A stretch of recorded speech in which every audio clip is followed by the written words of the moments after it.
नमस्कार। क्या ट्रिपल तलाक को लेकर ऑल इंडिया मुस्लिम पर्सनल लॉ बोर्ड ब्लैकमेलिंग कर रहा है? यह सवाल आज इसलिए पूछना पड़ रहा है क्योंकि मुस्लिम पर्सनल लॉ बोर्ड दलीलों के बदले ब्लैकमेलिंग की भाषा पर कर रहा है। सुप्रीम कोर्ट में ट्रिपल तलाक को लेकर ऐतिहासिक सुनवाई का आज 5वां दिन है। मुस्लिम पर्सनल लॉ बोर्ड के वकील कपिल सिब्बल ने एक तरफ तो ट्रिपल तलाक को मरती हुई परंपरा बताया, दूसरी तरफ यह भी कह दिया कि अगर सुप्रीम कोर्ट जैसी सेक्युलर संस्था ट्रिपल तलाक की स्क्रूटनी करती है तो मुस्लिम समुदाय भी इस मामले में अड़ सकता है। तो क्या यह मान लिया जाए कि देश के सबसे बड़ी अदालत में देश का एक नामी वकील ट्रिपल तलाक के पक्ष में जो तर्क दे रहा है उसमें एक तरह से ब्लैकमेलिंग की जा रही है? क्या यह मान लिया जाए कि मुस्लिम पर्सनल लॉ बोर्ड ठोस और वाजिब दलील के बदले सुप्रीम कोर्ट में इमोशनल कार्ड का सहारा ले रहा है, खासतौर पर तब जबकि कपिल सिब्बल ने केंद्र को भी हिदायत दी कि वो ट्रिपल तलाक पर पाबंदी लगाने की कोशिश न करें। सिब्बल ने मुस्लिम समुदाय की तुलना उन छोटे पक्षियों से भी की जिन्हें गिद्ध अपना शिकार बना लेते हैं। हम ये पूछ रहे हैं कि इस तरह की दलीलें देकर मुस्लिम पर्सनल लॉ बोर्ड क्या साबित करना चाहता है? अगर कोई परंपरा समानता के अधिकार को चुनौती दे, महिलाओं के मौलिक अधिकारों के खिलाफ हो, तो क्या सुप्रीम कोर्ट इंसाफ ना करे? क्या केंद्र सरकार हाथ पे हाथ धरकर बैठी रहे? मुस्लिम महिलाओं को न कानूनी मदद मुहैया हो और न सरकार का सहारा मिले? जी न्यूज ट्रिपल तलाक के खिलाफ लगातार आवाज उठाता रहा है और हमारा मानना है कि मुस्लिम पर्सनल लॉ बोर्ड ऐसी दलीलों के जरिए देश को गुमराह करने की कोशिश कर रहा है। इसलिए आज हम ताल ठोक के पूछेंगे कि क्या इन दलीलों से पर्सनल लॉ बोर्ड अपनी बात नहीं रख पाया तो वो ब्लैकमेलिंग पर उतर आया? क्या सुप्रीम कोर्ट में पर्सनल लॉ बोर्ड मुस्लिम कार्ड खेल रहा है? और सवाल यह भी कि मरती परंपरा के नाम पर आखिर मुस्लिम महिलाएं कब तक मरती रहेंगी?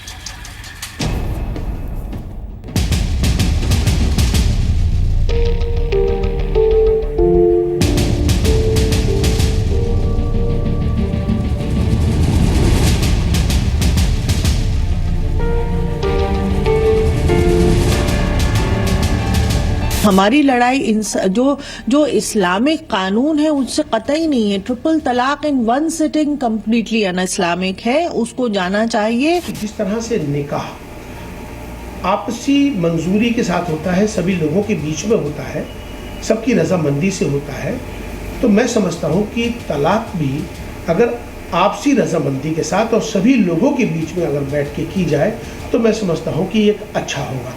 All unjust laws which take away equal rights from women in all communities should be removed. इस्लाम ये पहले से कहता है कि ये अनलॉफुल है, ट्रिपल तलाक इंस्टेंट में नहीं होनी चाहिए, एक साथ नहीं देनी चाहिए, तो ये तो पहले से अधिकार है। इस पे मजीद बहस करना ये मैं समझता हूँ कि वक्त ज़ाया करना है। जो विसंगतियां हैं उसको दूर करने के लिए रास्ता समाज के अंदर से ही निकलना चाहिए, कुछ उन पे थोपा नहीं जाना चाहिए और मैं समझती हूँ सुप्रीम कोर्ट सही डायरेक्शन में ले जा रहा है। हमें अभी भी उम्मीद है कि कोई बहुत ही सार्थक चीज़ निकलेगी। जो कुरीतियाँ हैं, जो अंधविश्वास है, वो उससे कहीं ना कहीं समाज को उबारने में मददगार। जो भी निर्णय आया सुप्रीम कोर्ट का, सर्वोच्च न्यायालय का, वो सबको स्वीकार करना चाहिए। ताल ठोक के आज का पहला सवाल, मुस्लिम महिलाओं के टॉर्चर पर ब्लैकमेलिंग क्यों? दूसरा सवाल, क्या ट्रिपल तलाक पर मुसलमानों को भड़काया जा रहा है? तीसरा सवाल, क्या ट्रिपल तलाक पर मुस्लिम पर्सनल लॉ बोर्ड देश को गुमराह कर रहा है? और ताल ठोक के आज का चौथा सवाल, क्या अधूरे अधिकार से खत्म होगा ट्रिपल तलाक का अत्याचार? तो आपको बता दें कि ताल ठोक के आज हमारे साथ बात करने के लिए कौन कौन से खास मेहमान हैं। उसके पहले आपको ये भी जानना चाहिए कि विश्वसनीयता की हर कसौटी पर आज की ये खबर पूरी तरह से खरी उतरती है। ट्रिपल तलाक पर चल रही सुप्रीम कोर्ट की सुनवाई में जी न्यूज़ के रिपोर्टर मौके पर मौजूद रहे। सुप्रीम कोर्ट में जिस तरह से सारे पक्ष रखे गए उन पर बयान और एक्सपर्ट्स की राय भी हमारे पास है और इस खबर की तकनीकी विश्वसनीयता पर भी आप भरोसा कर सकते हैं। नाइश हसन आज हमारे साथ हैं। वो मुस्लिम विमेंस लीग की महासचिव हैं, मुसलमान औरतें नाम की पत्रिका की चीफ एडिटर भी हैं और मुस्लिम महिलाओं के अधिकार की आवाज़ उठाती हैं। फराह फैज ट्रिपल तलाक मामले में याचिका करता है, राष्ट्रवादी मुस्लिम संघ की अध्यक्ष हैं। मौलाना साजिद रशीदी हमारे साथ होंगे, वो ऑल इंडिया इमाम एसोसिएशन के अध्यक्ष हैं। समित पात्रा बीजेपी के राष्ट्रीय प्रवक्ता हैं। अखिलेश प्रताप सिंह कांग्रेस पार्टी के प्रवक्ता हैं। हमारे साथ आज ये सभी लोग ताल ठोक के कार्यक्रम में चर्चा का हिस्सा बन रहे हैं। फराह फैज जी, आप खुद इस मामले में याचिका करता है, आज जो बातें कपिल सिब्बल ने कही हैं बतौर मुस्लिम पर्सनल लॉ बोर्ड के वकील, क्या आपको लगता है कि वो ब्लैकमेल करने की कोशिश कर रहे हैं ये कहकर कि अगर अदालत ने इसमें दखल दिया सेक्युलर कोर्ट होने के बावजूद तो मुसलमान अड़ सकते हैं का मतलब क्या है? देखिए, पर्सनल लॉ बोर्ड शुरू से यही स्टैंड लेकर के चलता है कि वो गवर्नमेंट को ब्लैकमेल करता है, मुसलमानों को गुमराह करता है और मुसलमानों की भीड़ दिखा करके कि ये हमारे साथ हैं। वो हमेशा सत्ता में जो है अच्छी अच्छी सीटें अवेलेबल हासिल करने में कामयाब रहा है और जो ये उसका फंडा अब नहीं चल रहा है इसलिए बिलबिला रहा है। जो कपिल सिब्बल कल तक जो है वो बार बार कोर्ट में ये दलील दे रहे थे कि कानून बनाया जाना चाहिए, कानून बनाने से कौन रोक रहा है, ये लेजिस्लेशन का काम है, इस पर कानून बनाइए। तो मैं आपको बता दूं, यूनिफॉर्म सिविल कोड के लिए पर्सनल लॉ बोर्ड ने सारे ऑर्गेनाइजेशंस को एक प्लेटफॉर्म पर इकट्ठा करके पीसी किया था और उसमें यह कहा था कि अगर कानून बनाया गया तो ये बिल्कुल ऐसा होगा जैसे नया कुरान लिख दिया जाए और हम इसको कतई बर्दाश्त नहीं करेंगे। तो जब उन्होंने ये स्टैंड वहां लिया था तो कपिल सिब्बल कोर्ट में खड़े हो गए, ये क्यों कह रहे कानून बनाया जाना चाहिए।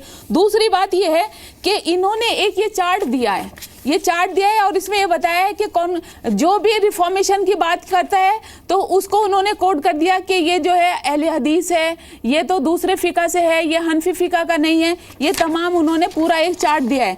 जबकि मैं आपको बताऊं कि जो लोग कौम को सेक्ट्स में बांटते हैं, कौम को सेक्ट्स में डिवाइड करते हैं, उसके लिए कुरान शरीफ के चैप्टर नंबर 6 में सूरे अल-अनम में आयत नंबर 159 है कि जिसमें बिल्कुल मना किया गया है कौम को ग्रुप में बांटने में, कौम को सेक्ट्स में बांटने के लिए।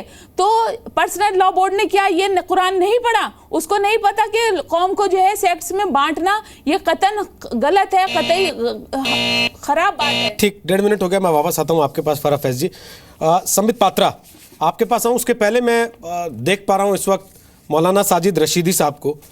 बेहतर है पहले सवाल उनसे पूछ लूं। साजिद रशीदी, मुसलमान अड़ जाएंगे, ये पर्सनल लॉ बोर्ड के वकील कपिल सिब्बल ने अदालत में कहा। अड़ जाएंगे का मतलब क्या है, आप समझा सकते हैं? रोहित जी, एक तो अभी मैं ये फराह फैज बनाम लक्ष्मी वर्मा, इनको मैं सुन रहा था अभी। ये विनोद वर्मा के साथ रहती हैं, ये कुरान का ट्रांसलेट कर रही हैं, इनकी बेटी का नाम बिंदु है, ये कुरान का ट्रांसलेट कर रही हैं। सूरे अल-अनम इन्होंने बताया कुरान के अंदर कोई सूरे अल-अनम नहीं है, इनको नहीं पता कुरान क्या है। मैं ऐसे लोगों को इसलिए मना करता हूं कि आप लोग कम से कम ऐसे लोगों को बिठाइए चैनल पर जो कुरान को सही जानते हों प्लीज़। ये कुरान का ट्रांसलेट भी गलत कर रही हैं और कुरान की सूरत का नाम भी गलत बता रही हैं। दूसरी बात, जो कपिल सिब्बल ने कहा है उनका मंशा ये है कि देखिए, हमारे पर्सनल लॉ को जिस वक्त हिंदुस्तान का संविधान बना उस वक्त निकाह, तलाक, वरासत, इन चीज़ों को संविधान से अलग करके पर्सनल लॉ के अंतर्गत रखा गया था कि ये आपका पर्सनल लॉ है, आप अपने पर्सनल लॉ के मुताबिक इन पर फैसले करना। संविधान के अंदर इनको नहीं लाया गया था, इसी वजह से आज भी ये पर्सनल लॉ में है। तो आज ऐसे लोग जो अपने आप को नाजायज़ रिलेशनशिप में रखना चाहते हैं, जो समलैंगिकता को बढ़ावा देना चाहते हैं, जो यूरोपियन कल्चर यहाँ लाना चाहते हैं, वो आज डिमांड कर रहे हैं कि हमें जो है मुसलमान को भी हिंदू मैरिज एक्ट के तहत लाया जाए। क्यों भाई? जब हमारा पर्सनल लॉ अलग है, हिंदू मैरिज एक्ट अलग है, सिख पर्सनल लॉ अलग है, ईसाई पर्सनल लॉ अलग है, तो आप इसको एक कैसे कर सकते हैं भाई? कुरान हमें अपना जो मुस्लिम पर्सनल लॉ देता है हम तो उसी पर अमल करेंगे ना। आप इसको बिल्कुल ये नहीं कह सकते कि आप सिखों की बात को मानिए या हिंदू की बात को मानिए या ईसाई की बात को मानिए। ठीक है मौलाना साहब, 1.5 मिनट हो गया, वापस आता हूं आपके पास ये बताते हुए कि कहीं भी अभी तक कम से कम ये नहीं कहा गया कि मुसलमानों को हिंदू मैरिज एक्ट के तहत आना पड़ेगा या सिख मैरिज एक्ट के तहत आना पड़ेगा या क्रिश्चियंस के हिसाब से चलना पड़ेगा। ये बात अभी तक कहीं कम से कम हमारे सामने नहीं आई है। दूसरी चीज, मेरे 2 सवाल हैं। एक ये कि अगर निकाह कॉन्ट्रैक्ट है तो तलाक आस्था का विषय कैसे हो सकता है? ये एक बड़ी बहस का विषय है। मैं वापस इस चीज को लेके आपके पास आऊंगा। और आपने कहा संविधान में ये चीजें शामिल नहीं की गई थी जब हमको पर्सनल लॉ दिया गया। संविधान में तो ये भी नहीं था कि शनि शिंगणापुर में औरतें चली जाएंगी। संविधान में ये भी नहीं था कि जल्लीकट्टू पे बैन हो जाएगा। संविधान ने यह भी नहीं कहा था कि दही हांडे की जो हाइट है वो सुप्रीम कोर्ट तय करेगा। तो जब सारे आस्था के सवाल अदालत के दरवाजे आने के बाद आस्था के नहीं समाज के सवाल हो जा रहे हैं, तो आप समाज के सवाल को आस्था का सवाल कब तक बना के रख सकते हैं, ये देखने की बात है। संबित पात्रा वो कह रहे हैं कि अड़ जाएगा का मतलब ब्लैकमेलिंग नहीं है। क्या आप भी मानते हैं कि मुसलमान अड़ जाएंगे जब कहते हैं कपिल सिब्बल, तो वो ब्लैकमेल नहीं कर रहे या मुसलमानों को भड़का नहीं रहे?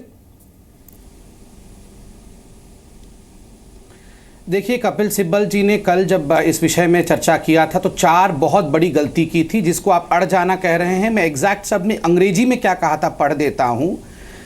The consequences of the court interfering in personal laws would be unimaginable. मतलब उन्होंने कहा कि अगर आप इस पे कानून बनाएंगे तो क्या हो जाएगा वो आप सोच भी नहीं सकते हैं। तो ये ब्लैकमेलिंग नहीं है, धमकी है। नंबर 2, उन्होंने कहा ट्रिपल तलाक ठीक वैसा ही है जैसे राम जन्मभूमि आस्था का विषय है। आप देखिए, राम और ट्रिपल तलाक को कृपया करके मत मिलाइए। अगर हम राम राम राम 3 बार बोलते हैं तो सुख आरंभ होता है, तलाक तलाक तलाक 3 बार बोलते हैं तो दुख आरंभ होता है। इसलिए राम और तलाक को मत मिलाइए। एक अत्याचार है, एक आस्था है। दूसरा विषय, इसी विषय पे कि राम आस्था का विषय है, क्या All India Muslim Law Board Ram ji के ऊपर जो केस चल रहा है सुप्रीम कोर्ट में, वो अपने आप को विड्रॉ कर लेगा? वो कहेगा कि ठीक है, ये आस्था का विषय है, इस पे सुप्रीम कोर्ट की जो सुनवाई नहीं होनी चाहिए, आस्था का विषय है तो जमीन दे दें? वहां तो वो जाके कहता है कि ये टाइटल सूट है, ये आस्था का विषय नहीं है, और अब यहां पर बोलते हैं आखिर ये आस्था का विषय है। तीसरी बड़ी गलती कपिल सिब्बल ने की, उन्होंने कहा ट्रिपल तलाक 1400 वर्षों से चला आ रहा है, इसलिए इसको छेड़ा नहीं जाना चाहिए। अरे सती प्रथा और छुआछूत भी हजारों वर्षों से चल रहे थे, उनको बंद किया ना। चौथी बड़ी गलती कपिल सिब्बल ने की, उन्होंने कहा कि कानून नहीं बनना चाहिए क्योंकि हो सकता है पार्लियामेंट में बन ही ना सके।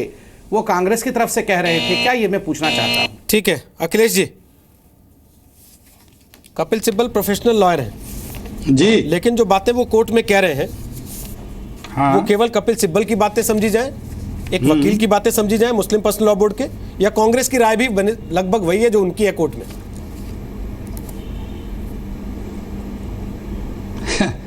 हंसी आ रही है, आप पे भी आ रही है, और अभी संबित पात्रा पे वकील किसके हैं, किसको रिप्रेजेंट कर रहे हैं? वो अपने मुवक्किल की बात कहता है। वकील मुवक्किल नहीं जा पाता है सुप्रीम कोर्ट में। तो आप हंसने के बजाय बता दीजिए ना कि आपकी पार्टी का स्टैंड ये नहीं है। मुवक्किल जो कहता है, हमारी पार्टी के स्टैंड 10 बार बताया जा चुका है, तो 11वीं बार फिर बता दीजिए। 10 बार बताया चुका है। हम राजनीति के लिए इस सब चीजों में नहीं करते हैं। हाँ, बायस जेंडरिंग नहीं होनी चाहिए। हमारा ये मानना है, हम राजनीति के लिए इसमें नहीं पड़े हैं। बीजेपी को इसमें सिर्फ राजनीति दिखती है। बहरहाल हम बहस कर लें तो ज़्यादा बेहतर है। जो बातें यहाँ पे हो रही हैं, किसी को घबराने की आवश्यकता नहीं है। देश की शीर्ष अदालत, जिसका इतना दुनिया में इकलाक बुलंद है कि उसके फैसलों पे लेस मात्र भी कभी उंगली नहीं उठी है, वहाँ चर्चा हो रही है। हर पक्ष अपना बात रख रहा है। जो भी निर्णय अदालत का आएगा, कोई ये सोच ले कि आप नहीं जानते हैं क्या हो सकता है, किसी गलतफहमी नहीं होनी चाहिए। हिंदुस्तान में का संविधान का राज चलेगा। जो सुप्रीम कोर्ट आदेश करेगा उसका पालन होगा, और सबको पालन करना भी चाहिए, हर नागरिक को। यदि किसी को उसके बाद भी आपत्ति है तो फिर भी जो उससे बड़ी व्यवस्था अदालत की हो वहाँ पे जाना चाहिए, अगर है तो। लेकिन ये कोई कह दे कि अदालत हमारे दबाव में आ जाएगी या हम दबाव बना रहे हैं दबाव में आ जाएगी, ये हिंदुस्तान के अदालतों में नहीं होता रहा है। और कोई भी परंपरा अगर है तो उस परंपरा में आज बहुत बड़ी सर 1.5 मिनट हो गया। नाइश हसन जी, क्या मुसलमान औरतें इसे राजनीति से इतर देख पा रही हैं? क्या वाकई राजनीति नहीं हो रही है इस मामले में? क्या दोनों पार्टियों ने अपने आप को बराबर राजनीति से अलग रखा है इस मामले में आज तक, पिछले इतने साल में? नहीं रोहित जी, आपने जितने भी अभी एग्जाम्पल दिए मुझे बहुत अच्छे लगे और बहुत अच्छी बात रखी है आपने। सवाल ये है कि कपिल सिब्बल साहब जो कोर्ट में खड़े हैं, बोल रहे हैं, वो एक वकील की हैसियत से कम एक सियासतदान की हैसियत से ज़्यादा बोल रहे हैं, और वो इस देश को धमकी दे रहे हैं, जिनकी छवि बहुत ख़राब हो रही है धीरे धीरे। दूसरी बात यह है कि कपिल सिब्बल साहब जब ये कहते हैं कि इस पे कोई चेंज ना किया जाए, तो कपिल सिब्बल साहब पुराने वकील हैं। उन्होंने हिंदुस्तान के पिछले 10-15 साल के हाई कोर्ट्स के जजमेंट नहीं पढ़े हैं, जिसमें लगातार कोर्ट्स ने इनकार किया है 3 तलाक को, और ऐसी पिटिशंस को रिजेक्ट किया है हाई कोर्ट्स ने। शमीम आवारा, अबरार अहमद, आप उड़ीसा का आप देखिए, उड़ीसा का एक जजमेंट बहुत अच्छा था और तमाम जजमेंट है, मद्रास हाई कोर्ट के जजमेंट है, तो उन्होंने कभी तो उनके खिलाफ चैलेंज नहीं किया कि इतने सारे फैसले औरत के पक्ष में आते चले गए। दूसरी बात यह है कि अगर वो इसको आस्था करके देख रहे हैं, तो जब हिंदू मैरिज एक्ट पास हुआ था, जो हिंदू धर्म में तलाक नहीं है वो हिंदू लॉ में आ गया, तो वो कैसे आया? क्या हिंदू की आस्था वर्सेस मुस्लिम की आस्था देखी जाएगी? नेक्स्ट बात यह है कि इस देश में औरतों को मुकम्मल इंसाफ तब मिलेगा कि जब एक मुस्लिम मैरिज एक्ट बनेगा। आस्था अपनी जगह है। ठीक, नाइस हसन, आपके पास वापस आता हूं। 1.5 मिनट पूरा हो गया, अब डिबेट खुल जाएगा, घड़ी नहीं रहेगी। मौलाना साहब ये बताइए, जब निकाह कॉन्ट्रैक्ट है तो तलाक आस्था का विषय कैसे है फिर? नहीं, देखिए, निकाह एक कॉन्ट्रैक्ट है, इसमें कोई शक नहीं है, लेकिन तलाक आस्था का विषय इसलिए है चूँकि कुरान हमारे लिए आस्था है, हदीस हमारे लिए आस्था है, हमारा फिक़ह हमारे लिए आस्था है। निकाह कुरान से नहीं होता क्या? शादी की बात करें। निकाह कुरान के आधार पे नहीं है क्या? निकाह आप लोगों ने खुद तय किया है, कुरान में निकाह का तरीका नहीं बताया गया? नहीं, इसका मतलब देखिए, कुरान के अंदर तो इस्तंजा करने के भी अहकाम बताए हैं, क्या उसको भी हम आस्था मान लें? लेकिन तलाक को बाकायदा मुकम्मल हदीस और फिक़ह से साबित किया गया है। ये कौन सी बात है आपकी कि भाई आस्था नहीं है? कुरान मुकम्मल हमारे लिए आस्था है, कुरान मुकम्मल हमारे लिए आस्था है। नहीं भाई, जब आप इसको टुकड़ों में मत बांटिए। दो चीजें एक साथ जुड़ी हुई हैं, शादी भी और तलाक भी। सुनिए, दो शादी और तलाक दोनों एक साथ जुड़े हैं ना सर, कि आप अलग अलग मानते हैं इनको? नहीं, बिल्कुल जुड़े हैं। तो शादी कॉन्ट्रैक्ट है तो फिर तलाक और आस्था कैसे है, ये बता दीजिए। सुनिए, हमारे यहाँ इस्लामिक शादी में आपकी आस्था नहीं है, तलाक में आपकी आस्था है। रोहित जी, शादी में भी आस्था है। अगर शादी में आस्था ना होती तो बहुत अच्छी तरीके से 3 तलाक देकर अपने आप को अलग कर लेना ना होता। हम भी फिर ऐसे ही जानवरों की तरह जिंदगी जीते। जो लोग कहते हैं जी 15-15 साल हमारी तलाक नहीं होती, 17-17 साल हमारी तलाक नहीं होती, हम भी नाजायज रिलेशनशिप में रहते, जैसे लक्ष्मी वर्मा रह रही हैं विनोद वर्मा के साथ में और बच्चे पैदा हो रहे हैं। तो ये अरे ये मत उठाइए नहीं, साजिद रशीदी, निकाह के मौलाना साजिद रशीदी, मौलाना साजिद रशीदी, मौलाना साजिद रशीदी, मैं कैसे नहीं कहेंगे मौलाना साजिद रशीदी, निकाह के अगर कोई मौलाना साजिद रशीदी, उसको नाजायज कैसे नहीं कहेंगे? मौलाना साजिद रशीदी, ये तरीका जायज नहीं है, ये तरीका जायज नहीं है। तो आप बता दीजिए कि निकाह के बगैर किसी गैर महरम के साथ रहना जायज है? नहीं तो ये मुसलमान हैं जो तलाक़ बिदअत को कोर्ट में गलत कोट कर रहे हैं। ये जमीयत उलमा हिंद का रिटन सबमिशन है, ये जमीयत उलमा हिंद का रिटन सबमिशन है। अभी ऐसे मौलाना दारुल उलूम से पढ़ के आ जाते हैं जिन्हें कतई नकल नहीं है, जिन्हें यही तमीज नहीं है कि कोर्ट में क्या देना चाहिए। गलत बात कोट करेंगे तो कैसे इनका काम चलेगा? आपका कच्चा चिट्ठा खुलेगा तो आपको अंदर जाना पड़ेगा। आप दो आईडी यूज कर रही हैं, आप सहारनपुर की आईडी अलग यूज करती हैं, दिल्ली की आईडी अलग यूज करती हैं, आप हिंदुस्तान को भी धोखा दे रही हैं। मैंने किसी को दो नाम आपने रखे हुए हैं, लक्ष्मी वर्मा अलग है, फरहा फैज अलग है, आपकी बेटी का नाम बिंदु है। आप मुसलमान कैसे हो सकती हैं? नाजायज रिलेशन में आप रह रही हैं, विनोद वर्मा के साथ नाजायज रिलेशन में रह रही हैं आप। आपको शर्म आनी चाहिए। आप मुसलमान कहकर इस्लाम को बदनाम कर रही हैं। नाजायज रिलेशन क्या इस्लाम इजाजत देता है? शर्म आनी चाहिए आपको। जबकि तलाक की बिदअत नहीं है, ये शो कर रहा है। फरहा फैज, मौलाना साजिद रशीदी, अपनी भाषा पे लगाम रखिए। आपके एक सहयोगी इमाम बरकती अपनी इमामत गवा चुके हैं अपनी भाषा की वजह से। पहली बात, मैं आपको अलाउ नहीं करूंगा किसी महिला के सम्मान के साथ इस तरीके का व्यवहार आप करें। मैं आपकी आवाज बंद करा रहा हूं। साजिद रशीदी, मैं पहले भी आपको कई बार ये बता चुका हूं, अगर आप इज्जत के साथ बात कर सकते हैं तो आप रहें, वरना आप ये बता दें कि मैं टीवी पे बुलाए जाने लायक नहीं हूं। मैं भी मौलाना बरकती का ही भाई हूं, मेरे साथ भी मौलाना बरकती जैसा ही व्यवहार करा कीजिए प्लीज प्लीज। आज आपके मौलाना बरकती अपनी इमामत खो चुके हैं, इस बात को याद रखिएगा। आप होंगे ऑल इंडिया इमाम काउंसिल के अध्यक्ष, मंत्री करते होंगे आपके साथ तस्वीरें पोस्ट अपनी, लेकिन मैं इस बात से घबराऊंगा नहीं। आप यहां बैठ के किसी महिला के साथ लगातार बदमिजाजी करेंगे तो मैं उसको अलाउ नहीं करूंगा। बिल्कुल सही। आप चाहें तो मैं आपको अभी धन्यवाद कर सकता हूं, आप उठ के जा सकते हैं। होंगे आपके पास 6 चैनल लाइन में बैठे हुए, जहां उनको आपको लाइव बैठाना है, आप बैठे वहां औरतों को गाली दें, वो आपको छूट देते हो तो देते रहे। अगर आपको ये सिखाया हो कि मौलाना हो के आपको औरतों को गाली देनी है, तो अगर आपको लगता है इनके व्यक्तित्व में कोई ऐसी चीज है, आप अदालत में जाइए, आप बोलिए कि इनकी ड्यूअल पर्सनैलिटी है, इनकी 2 नागरिकताएं हैं, इन्होंने 2 नाम रखे हैं, ये किस धर्म की हमें जानना है। आप आरटीआई लगाइए, आप अदालत में केस दर्ज करा दीजिए। लेकिन आप टीवी पे बैठ के इस तरीके से किसी के साथ बदतमीजी नहीं कर सकते। इस बात का आप ख्याल रखें। अगर आपको यही करना है तो मैं आपसे अगला सवाल लेने नहीं आऊंगा। आप चाहें तो मेरी तरफ से आपको इजाजत है, छूट है, आप जा सकते हैं। और अगर आप तमीज से बात करें तो मैं वापस आऊंगा आपके पास। नहीं हुआ, मैं वापस आऊंगा तब आपके पास। डिबेट नहीं करेगा, गेस्ट नहीं है, ये एंकर की तरह बात करे। ऐसा है मौलाना साहब, आपसे सीखने की जरूरत नहीं है मुझे। आप मेहमान की तरह बात करना सीख लीजिए पहले। मौलाना आप लोगों को पढ़ाते हैं, ये पढ़ाते हैं आप कि ऐसे बात करेंगे लोगों से आप, वो भी टीवी पर बैठकर। संबित पात्रा, बिल्कुल सही। मैं वापस आ रहा हूं आपके पास अब, और तब तक उनके पास नहीं जाऊंगा जब तक वो इज्जत से बात नहीं करेंगे इन महिला से। ये विषय नहीं है कि इनका नाम क्या है। ये याचिका करता है इस मामले में, हर रोज अदालत में खड़ी होती है। अदालत ने इनसे आज तक ये नहीं कहा कि तुम हिंदू हो या मुसलमान हो, तुम ये बताओ पहले किसके साथ रहती हो, तुम्हारे बच्चे का नाम क्या है, तुम्हारा मैरिज सर्टिफिकेट कहां है। अदालत अगर उनकी दलीलों को सुन रही है तो इनकी दलीलों को हम भी सुन सकते हैं। मेरा सवाल यह है कि ऐसी लड़ाई में जहां आप इस तरीके के पर्सनल अटैक्स कर रहे हो, फिर आप ये कहते हैं कि हम राजनीति नहीं कर रहे। हर आदमी तो राजनीति कर रहा है, कोर्ट में वकील राजनीति कर रहा है, बाहर सरकार के प्रवक्ता राजनीति कर रहे हैं, और दूसरी तरफ वो मौलाना भी राजनीति की दुकान खोल के बैठ गए। देखिए, पहली बात तो है, मैं अभी डिबेट के बाद मैं जो दोनों महिलाएं यहाँ हमारे साथ डिबेट में हैं, दोनों को नमस्कार करता हूँ। आज मैं महसूस कर रहा हूँ कि कितना ये दुख सहती होंगी, याचिकाकर्ता बनी है या एक्टिविस्ट बनी है, न जाने इनको क्या क्या सहना पड़ रहा होगा। ये आसान लड़ाई नहीं है, पता नहीं इनके साथ कौन खड़ा है कौन नहीं खड़ा है, मगर जिस प्रकार की बदतमीजी खुलेआम टीवी चैनल पे एक मौलाना इनके साथ करके गए हैं अभी, इसी से मालूम पड़ता है कि इनको पर्दे के पीछे क्या क्या सहना पड़ता होगा। ऐसी महिलाओं को मैं सैल्यूट करता हूँ। ये आप लोग कभी भी धैर्य मत खोइएगा।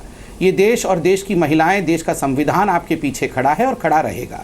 दूसरी बात, जहाँ तक राजनीति का सवाल है, देखिए, राजनीति पॉजिटिव डायरेक्शन में हो रहा है या नेगेटिव डायरेक्शन में हो रहा है, ये महत्वपूर्ण है।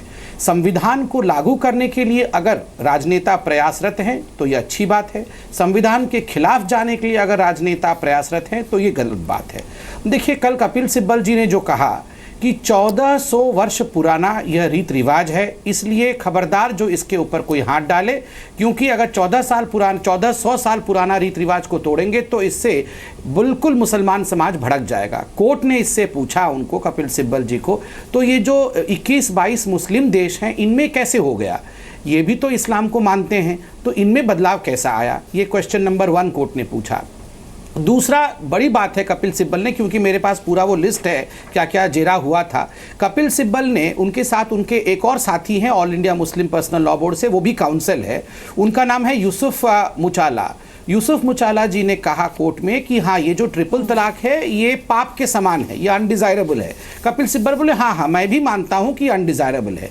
मैं यहाँ आपसे पूछ रहा हूँ, जो चीज़ अनडिजायरेबल है, जो चीज़ पाप है, वो किसी भी धर्म में आस्था कैसे बन सकता है? ठीक है, हमेशा ही आस्था सच्चा होता है, आस्था हमेशा ऊपर उठाने वाला होता है, कभी भी नीचे गिराने वाला नहीं होता है। और मैं आपको एक बात बता दूं, भगवान राम मोस्ट डिजायरेबल हैं, और खुद मुस्लिम पर्सनल लॉ बोर्ड ने कहा है कि ट्रिपल तलाक अनडिजायरेबल है, इसलिए मोस्ट डिजायरेबल को कभी भी अनडिजायरेबल के साथ कंपेयर मत करिए। ओके, आप सती प्रथा हटा दी अखिलेश प्रताप सिंह, इस देश के लोगों ने,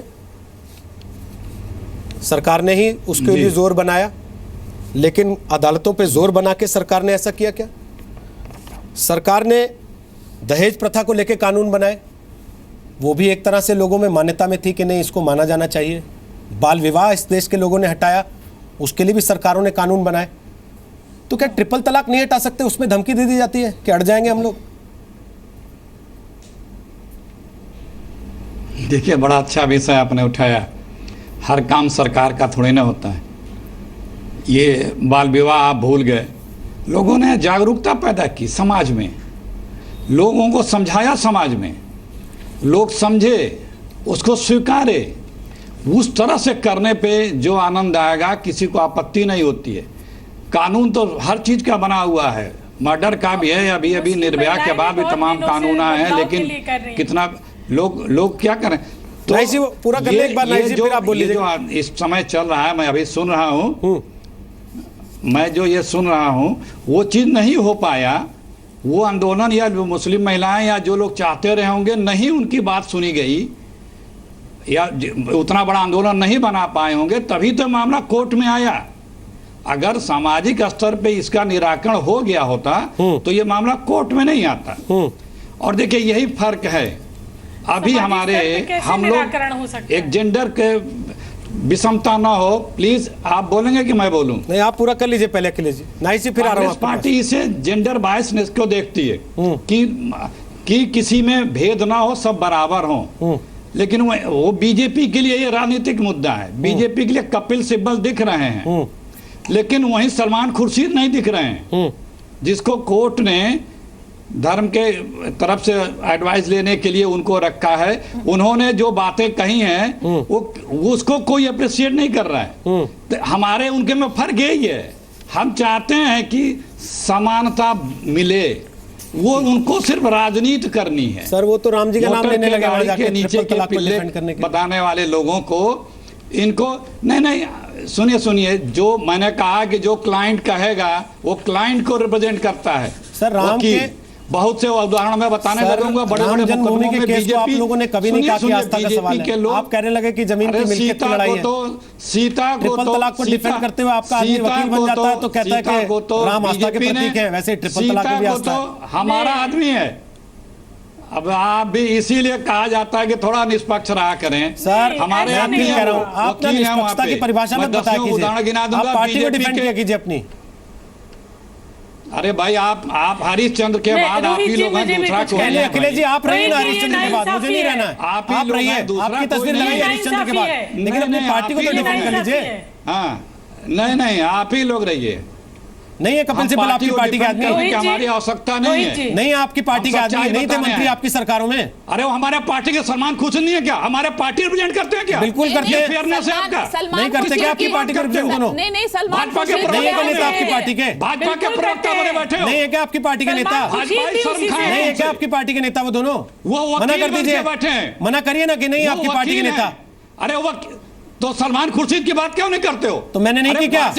पार्टी के नेता आप आज आए हैं, 6 दिन से बहस चल रही है। आप आज आए हैं, 6 दिन से बहस चल रही है। आप आज आए हैं, 6 दिन से बहस चल रही है। अखिलेश जी टीवी देखा कीजिए। अरुण जेटली किसके पार्टी टीवी देखा कीजिए बैठ के। अरुण जेटली, जिस दिन अरुण जेटली पे बहस होगी आ जाइएगा, अपनी पार्टी से कहिएगा आपको इस लायक समझे कि अरुण जेटली की बहस में आपको भेज दे।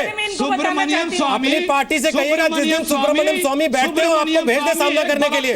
हमें आपत्ति नहीं है। आप की पार्टी नहीं उतारती आपको उस दिन मैदान में जिस दिन सुब्रमण्यम स्वामी बैठते हैं यहाँ पे। सुब्रमण्यम स्वामी आसाराम बोला कीजिए ना सर अपनी पार्टी को कि जिस दिन सुब्रमण्यम स्वामी बैठते हैं यहाँ टीवी चैनलों पर आपको उतारा करे डिफेंड करने। क्यों नहीं भेजती आपको उस दिन? क्यों बैठा लेती है आपको घर पे पार्टी आपकी? क्या दिन भर तुम्हें लड़ना है? कीजिए सामना उस दिन आके।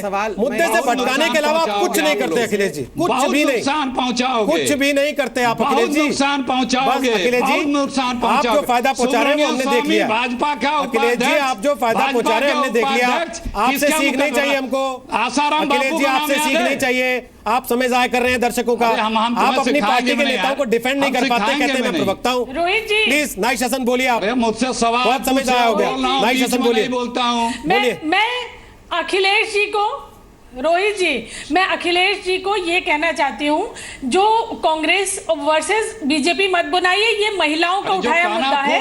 और जब सलमान खुर्शीद साहब जाके कोर्ट में जाके कहिए यहाँ लड़ने से कुछ नहीं होगा। लॉ मिनिस्टर थे, जब सलमान खुर्शीद साहब लॉ मिनिस्टर थे, 2 दिसंबर 2011 को 2 दिसंबर 2011 को मैं उनके पास गई थी। मेरी चिट्ठी भी पड़ी है कि आप लॉ के कोडिफिकेशन के लिए बहस चलाइए। वो लॉ मिनिस्टर थे, बहुत कुछ कर सकते थे, जी उन्होंने कुछ नहीं किया, का मुकदमा लड़ रहे हैं। और उसके भाजपा के नेता सुब्रमण्यम स्वामी जी, क्यों नहीं बनना चाहता हूँ, याद है आपको? भाजपा के उपाध्यक्ष हैं। बीजेपी कांग्रेस से मतलब नहीं है। आप सुनिए, मुझे बीजेपी कांग्रेस से मतलब नहीं। ये औरत के सवाल है और ये चिट्ठी देखिए, ये औरत को चिट्ठी लिखी गई है। अखिलेश प्रताप सिंह 1986 से सलमान खुर्शीद मुस्लिम पर्सनल लॉ बोर्ड की पैरवी कर रहे हैं। अगर आपको याद ना हो थोड़ा इंटरनेट पे जाइए, खंगाल लीजिए उन्होंने किस किस के मुकदमे लड़े हैं। इसलिए इस बात पे बहस में पड़ेंगे कि आपके नेता किस किस के केस लड़ रहे हैं, तो आपकी बहुत सारी परतें उखड़ाएंगी, बजाय इसके कि अपनी फजीयत करवाएं। अपने नेताओं के नाम पर अपनी पार्टी के स्टैंड को डिफेंड कीजिए। अगर सरकार इस मामले में, सर ये कपिल सिब्बल थे ना, जीरो लॉस बता रहे थे 2G में, आप ही लोग बैठते थे ना प्रेस कॉन्फ्रेंस करने, कोयला घोटाला नहीं हुआ, क्या किया उसके बाद सुप्रीम कोर्ट ने आपके साथ? भूल गए क्या? इसलिए छोड़ दीजिए इन बातों को, इस बात पे आइए। 3 तलाक पे आपकी पार्टी का स्टैंड क्या है? एक तरफ आप कहते हैं जेंडर बायस नहीं देखेंगे, दूसरी तरफ आप लोग खड़े हो जाते हैं शाहबानो के खिलाफ, संसद को खड़ा कर देते हैं कि पलट दो सुप्रीम कोर्ट के फैसले को। यह स्थिति है आप लोगों की। मौलाना साहब वापस आए हैं इस वादे के साथ कि मौलाना साहब व्यक्तिगत टिप्पणी नहीं करेंगे। और मौलाना साहब, मैं धन्यवाद करता हूं आपका कि आपने इस बात को समझा, महसूस किया और आप कार्यक्रम को छोड़ के गए नहीं, वापस इस कार्यक्रम में अपनी बात रखने आए हैं। और मैं इसके लिए आपकी सराहना करता हूं कि आप लौट के आए, आप उस बात को रख रहे हैं वापस जिसके लिए आपने तय किया था यहां समय निकालने के लिए। मेरा सवाल यह है मौलाना साहब, वापस वही कि अगर निकाह कॉन्ट्रैक्ट है तो फिर तलाक को आस्था का विषय क्यों बता रहे? उसको भी फिर बताइए कि ब्रीच ऑफ कॉन्ट्रैक्ट है, सिंपल। हमारे लिए दोनों आस्था है। ठीक है, हमारे लिए दोनों आस्था है। चूंकि कुरान भी हम निकाह भी हम इस्लामी लॉ के मुताबिक करते हैं और तलाक भी इस्लामी लॉ के मुताबिक देते हैं। ना निकाह हमारा गैर कुरानिक होता है, ना हमारी तलाक गैर कुरानिक होती है। मैंने पहले भी कहा था कि उन्हीं लोगों को परेशानी है जो इस्लाम को फॉलो नहीं करना चाहते, इस्लाम को बदनाम करना चाहते हैं अपने वक्तव्य से, अपने अखलाक से, अपने किरदार से। यूरोपीय यूनियन के कल्चर को जो लोग यहाँ दोहराना चाहते हैं, जो लोग समलैंगिकता को बढ़ावा देना चाहते हैं, नाजायज़ रिलेशनशिप में रहना चाहते हैं, वही लोग ना तलाक को मानते हैं ना निकाह को मानते हैं।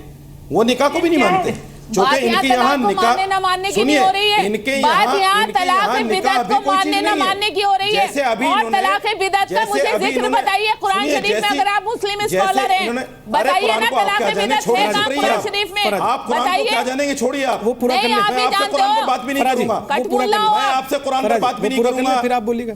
मैं आपसे कुरान पर बात भी नहीं करूंगा। वो पूरा कर ले, फिर आप बोल लीजिए। कुरान का नाम भी अपनी ज़बान से मत लीजिए। पूरा कर ले अपनी बात को, फिर आप बोल लीजिएगा। आप तो कुरान का नाम भी अपनी ज़बान से मत लीजिए। मौलाना साहब प्लीज, मैं फिर उस बात को कहूंगा तो बुरा लगेगा आपको। प्लीज फिर वही बात कहना चाहता हूँ, कुरान में नाजायज रिलेशनशिप में रहना हराम करार दिया गया है।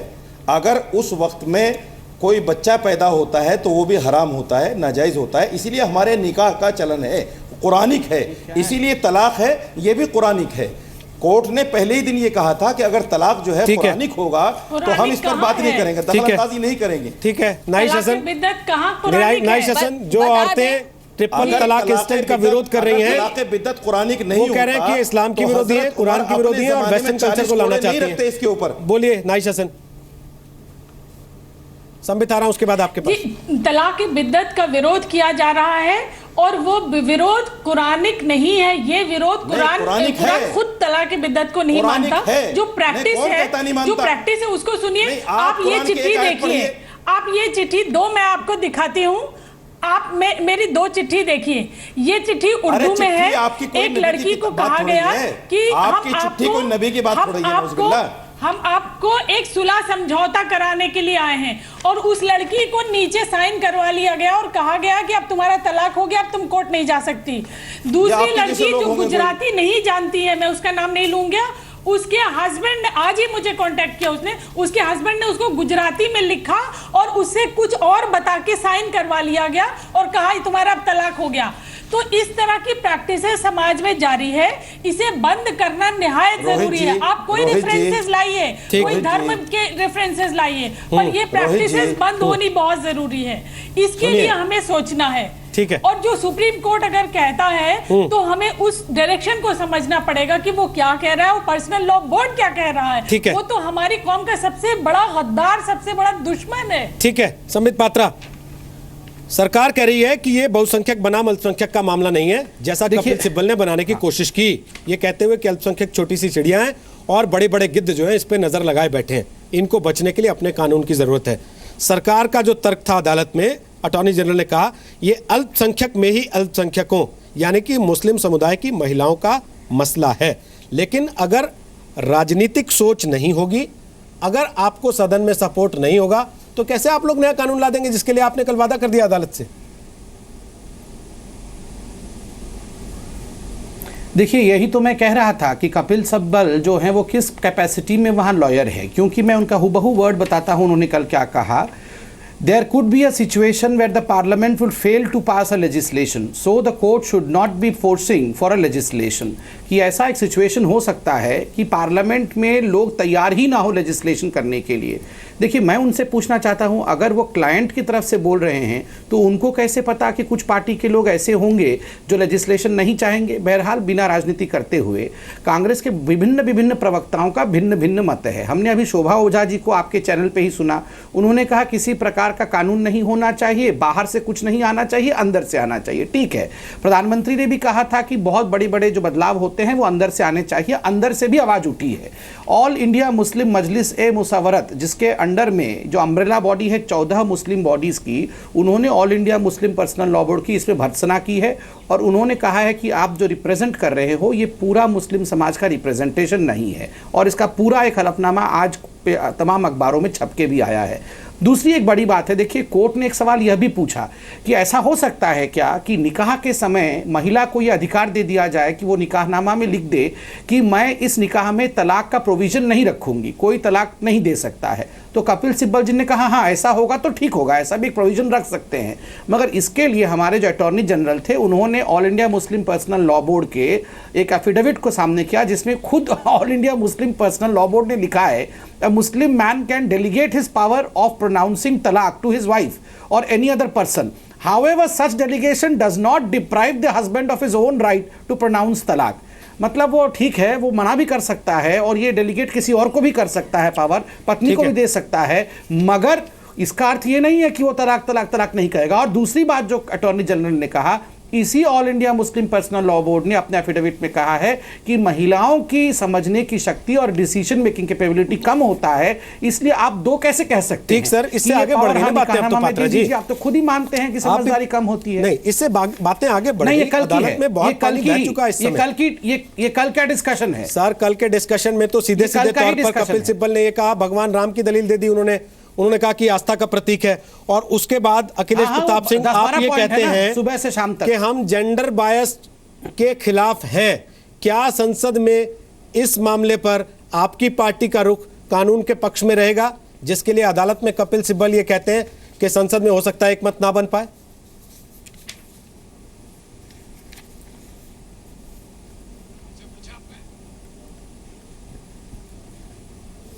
अखिलेश जी, आवाज आ रही मेरी? हमसे पूछा जी, आप ही से पूछ रहा हूँ। हाँ, आ रही है मेरी, आपकी आवाज आ रही जी, है। मेरा सवाल ये था, संसद में अगर कल को ऐसी स्थिति आती है, माननीय उच्च न्यायालय में है, जो मैंने पहले भी कहा कि हमारे लिए यह एक जेंडर बायस का विषय है, औरों के लिए एक राजनीतिक विषय है, तो हम राजनीतिक विषय इसको नहीं बनाना चाहते। और जिनको राजनीति करनी है वो कर रहे हैं। जब प्रकरण कोर्ट में है, जब कोर्ट में, भाई इन्हीं से बुला लिया करो, बड़े सज्जन लोग हैं, जब कोर्ट में प्रकरण है तो हमें बहस करने या किसी को बहस करने से क्या लेना देना, या क्या फर्क होगा। माननीय अदालत जो फैसला करेगा अब तो उसके हाथ में चला गया है, उनकी अदालत में, और लोगों को अदालतों से, जो जनता का अदालत है, संस्थाओं का अदालत है, उसे तो सुप्रीम कोर्ट में चला गया। तो ये इन बातों से क्या लेना देना। लेकिन आज जो लोग बहुत अपने आप को दुखी दिखा रहे हैं और बड़े फेवर में खड़े दिखाई दे रहे हैं, वो अपने कुछ राजनीतिक स्वार्थ हैं। दरअसल में वो उनके इतने बड़े उनका शुभचिंतक नहीं है। ये लोग बतावे ना कि हिंदू महिलाओं, हिंदू शादी को ये क्या मानते हैं, जन्मों का रिश्ता है या कॉन्ट्रैक्ट है।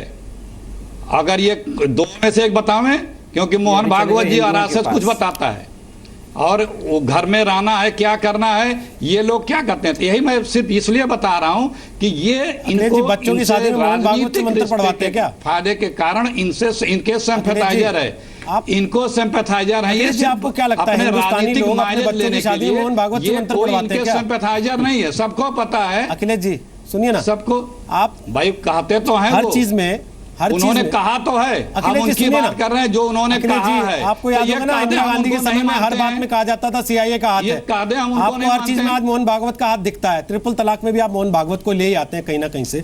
मेरा सवाल कुछ और था, आप ले गए कहीं और फिर से। मुझे ये भी, मेरा सवाल बड़ा सीधा सा था, क्या कांग्रेस पार्टी चाहती है इंस्टेंट ट्रिपल तलाक खत्म हो? मैंने जवाब दिया। क्या कांग्रेस पार्टी चाहती है इंस्टेंट ट्रिपल तलाक अरे खत्म हो? पहले कोर्ट का फैसला आने दो। आप क्यों कांग्रेस बात पार्टी कर क्या रहे हैं? चाहती है आप अदालत सर? हो? इंस्टेंट ट्रिपल आप तलाक सुप्रीम खत्म कोर्ट हो से या ऊपर ना हो? आप सुप्रीम कोर्ट से ऊपर हो सर कांग्रेस पार्टी आप सुप्रीम इंस्टेंट कोर्ट से ट्रिपल ऊपर तलाक हो? चाहती है, खत्म हो या ना हो? अरे पहले ये बताओ आप लोग क्या चाहते हैं सर? आप लोग क्या चाहते हैं सर? 3 बार बता चुके हैं। आप अपनी पार्टी की राय 3 रखने बार की हिम्मत बता रखते हैं तो चुके रख हैं, दीजिए, बता चुके हैं, नहीं तो 3 बोलिए बार कि बता हमारे में चुके हिम्मत हैं। नहीं है, हम राय नहीं रखेंगे, हमारा 3 वोट बैंक बार खराब बता होता चुके है। हैं। बोलिए ना सर। 3 बार मैं पूछता हूँ ना सर, बाकी सबसे भी पूछता हूँ। आप बोलिए ना, हिम्मत है तो अखिलेश जी, अखिलेश जी हिम्मत है तो बोलिए, आपकी पार्टी क्या चाहती है? इंस्टेंट ट्रिपल तलाक खत्म हो या ना हो? हम जेंडर बायस अखिलेश जी जवाब दीजिए, इंस्टेंट ट्रिपल तलाक खत्म हो या ना हो? इंस्टेंट ट्रिपल तलाक खत्म हो या ना हो? चुप रहो तो बोलूं। इंस्टेंट ट्रिपल तलाक खत्म हो या ना हो? खामोश हो तो बोलूं। बोलिए ना, इंस्टेंट ट्रिपल तलाक खत्म हो या ना हो? खामोश हो तो बोलूं। खामोश हो। कपिल शर्मा शो नहीं चल रहा है अखिलेश जी, तो पार्टी को बोलिए कि अगर खामोश हो कॉमेडी जाओ। करनी है तो कॉमेडी शो में अरे भेजा करें पहले खामोश हो। आपको। जो सवाल पूछते हैं उसका खामोश जवाब हो। नहीं अगर आपके पास, तो अरे आप खामोश पहले रहें, बेहतर खामोश हो होगा। तब ना बोलूं। देश की जनता अरे देख रही है 5 आपके बार रवैये बोल को चुके और समझ में आ रहा है अरे खामोश उनको। अदालत हो में तब आपके ना वकील क्या बोलूं। कर रहे हैं और टीवी पर पार्टी के प्रवक्ता क्या कर रहे हैं? खामोश हो तब ना मैं बोलूं। बोलिए ना सर, एक हाँ या ना में जवाब देना है। इंस्टेंट ट्रिपल तलाक खत्म हो या ना हो? कांग्रेस क्या चाहती है?